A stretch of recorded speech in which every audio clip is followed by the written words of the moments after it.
There's an epidemic of men's violence, screams the ABC. Australia's domestic violence crisis is out of control, the fearmongers in the media tell us. All men must take responsibility for this terrible state of affairs, says the PM.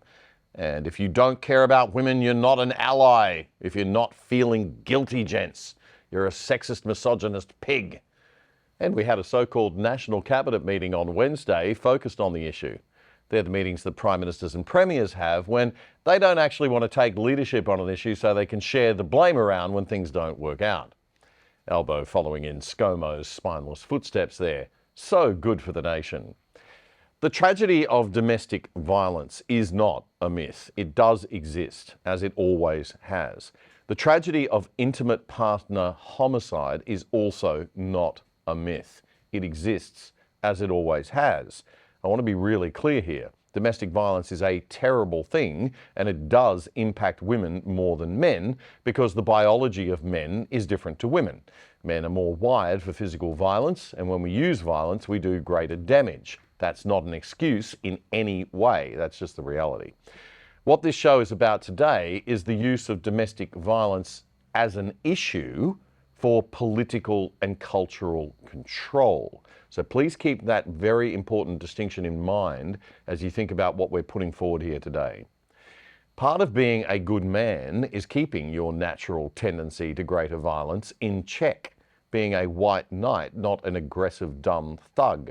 Boys who are fathered well, or who are smart enough to overcome absent or bad fathering by themselves, are taught to use their strength for good, to protect women and children, never against women and children, or other men, unless those men pose a real threat.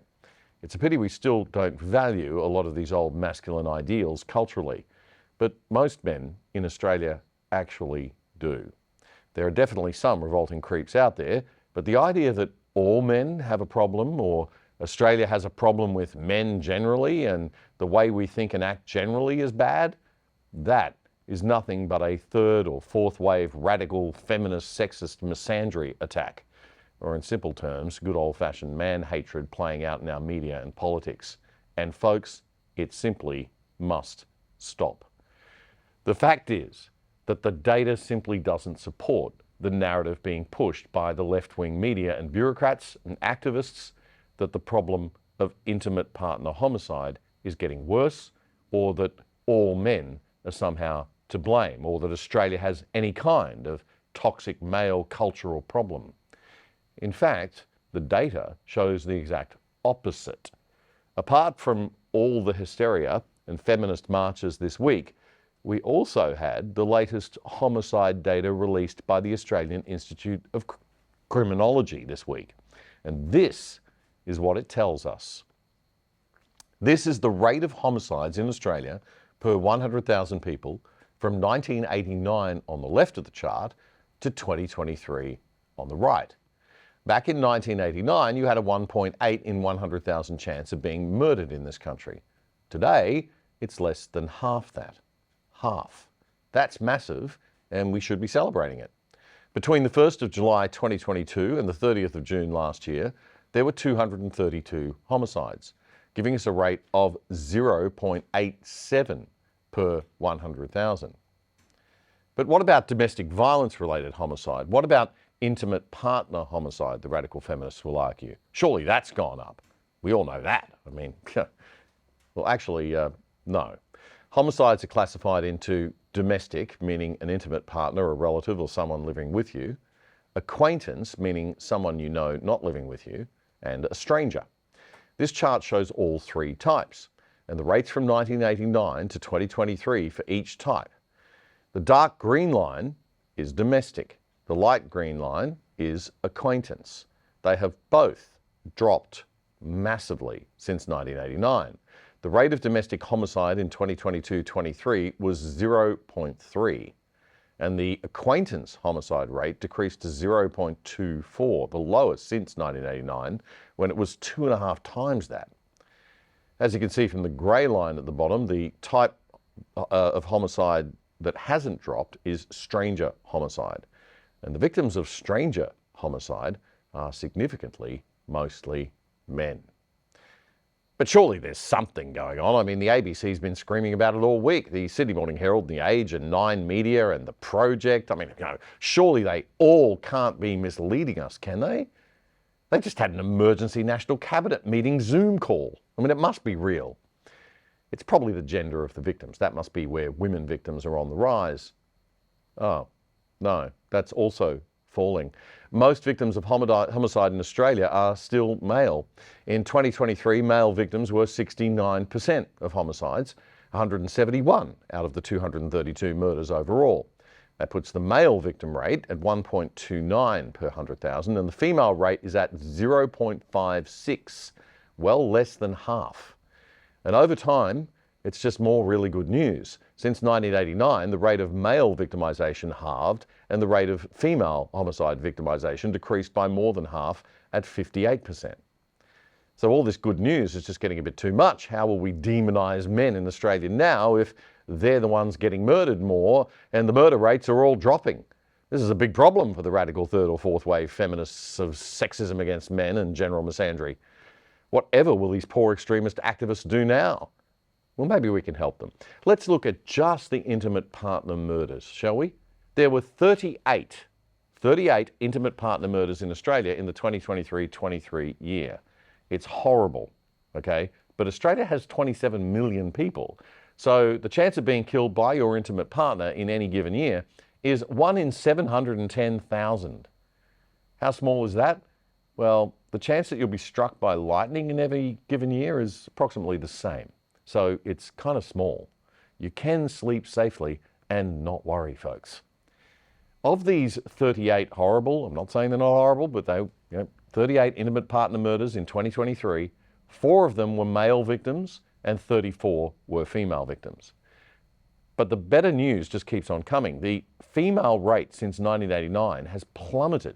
And again, even the male rate is down. So this is simply not a major national crisis, as tragic and truly sad as the individual stories might be. We focus on the tragedy of individual stories because we're human and we're not psychopaths. We have empathy. Even one is too many, cry the radicals. Yes, that's true, especially if someone you know and love is sadly the one. But it's like the tens of thousands of cancer and heart disease deaths every year, or the 3,000 male suicides. It's the tragedy of life. And grown-ups realise that government can't necessarily fix it. Whether we react to life's horrors by throwing billions of dollars of our national wealth at a problem has got to be considered using our rational, not our emotional brains. And this narrative just isn't holding up for the feminists and interest groups who want that money and those resources, I'm afraid. But they know that they've got an emotional ace to play. And they can easily make any politician or journalist or news commentator who resists their narrative look totally mean-spirited and evil. Believe me, I'd rather ignore this story and get more viewers and be more liked. But we can't. I do this show for grown-ups to cut through the emotion and try to work out what's right. When the data, that means reality, doesn't fit the narrative that they want to push, the feminists never say, oh, okay, you're right, my bad, sorry. They just double down on the emotion. They get into the abuse hurling and shout twice as loud to drown out the facts and reality. And if a man like me dares to present data like this, they will shout me down and call me all sorts of vile names. Well, I'm sorry, but the data just doesn't back up the hysteria. It doesn't support your marching in the street. It just doesn't. It's a real Ben Shapiro, the facts don't care about your feelings issue. The Australian government already has a 10-year, $2.3 billion gendered violence action plan. That was already highly questionable as a use of public money and resources. Now they're throwing another $900 million plus after their little national cabinet meeting on Wednesday. So it's $3.2 billion now. That's a lot of money. Way too much in my view when we have so many other urgent issues and are in so much national debt already for a problem that seems to be decreasing, not increasing. But of course, we're not allowed to say that as men. But hang on, maybe we are improving, but we're really bad by world standards. It's Australian men that are the problem, that all that toxic masculinity in our macho Aussie culture, right? No, wrong again, sorry. This is a map of all countries by murder rates. The dark green ones are the countries with the far lower rates. And look, toxic masculinity Australia is, it's dark green. We're in the less than 1 in 100,000 category, with China, where you've got more chance of being killed by the government than anyone else, and Spain, Portugal and Italy, those Latino countries where men are well known to be very shy and retiring when it comes to expressing their sexuality. Not. No, this narrative is an absolute dog, feminists, but they will keep pushing it, and our media and pollies will keep lapping it up. Why? Because you can't stand up against it without looking like crap. So they're all too gutless to stand up and be the first ones to speak the truth. But somebody has got to have the courage to do that, or it's just going to get worse and worse. Do you? If you like that content and you want to watch more, join us at adh.tv for all of our great content. But also, if you watch here on YouTube, hit that subscribe button and that bell. Subscribe here if you like, or watch full episodes here. All of it helps us, and we will make sure that the awful conspiracy theory about YouTube and Google suppressing right-wing content is completely ended forever.